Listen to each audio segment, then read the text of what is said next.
நாட்டின் பல்வேறு பகுதிகளிலிருந்து கதிர்காம பாத யாத்திரையை மேற்கொண்டிருந்து பெருந்திரளான யாத்ரிகர்கள் உகந்தை முருகன் ஆலய வளாகத்தில் இன்று அதிகாலை கூடியிருந்தனர்.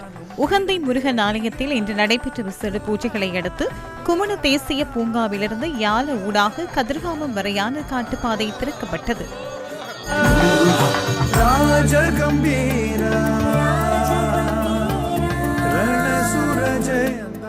பாராளுமன்ற உறுப்பினர்கள், அம்பாறை மாவட்ட மேலதிக அரசாங்க அதிபர், முப்படைகளின் உயர் அதிகாரிகள் உள்ளிட்ட பலரும் இதன்போது பிரசன்னமாகி இருந்தனர்.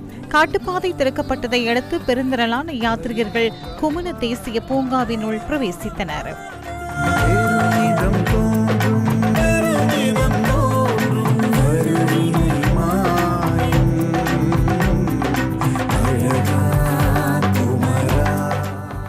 மிக வினயமாக எங்களுடைய அடியார்களிடம் கேட்டுக்கொள்ள வேண்டிய விடயம், இந்த பாத யாத்திரை என்பது ஆயிரக்கணக்கான வருடங்கள் தொன்மையான ஒரு பாத யாத்திரை. இந்த பாத யாத்திரைக்கென்று சில சம்பிரதாயங்கள் இருக்கின்றன.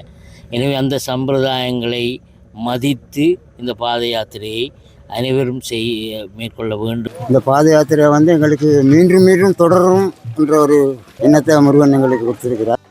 உகந்தை குமண காட்டுவழியில் ஒற்றையடி பாதைகளிலும் கிரவல் மண் பாதைகளிலும் 80 கிலோமீட்டர் தூரம் காட்டு வழியாக பாத யாத்திரையை மேற்கொண்டு கதிர்காமம் திருத்தலத்தை சென்றடைய உள்ளனர். அருணகிரிநாதரால் திருப்புகள் பாடப்பெற்ற திருத்தலமாக போற்றப்படும் புராதன சிறப்புமிக்க கதிர்காம கந்தனின் வருடாந்த உற்சவம் எதிர்வரும் ஜூலை 15ஆம் தேதி கொடியேற்றத்துடன் ஆரம்பமாகி ஜூலை 29ஆம் தேதி நீர்வெட்டுடன் நிறைவடைய உள்ளது.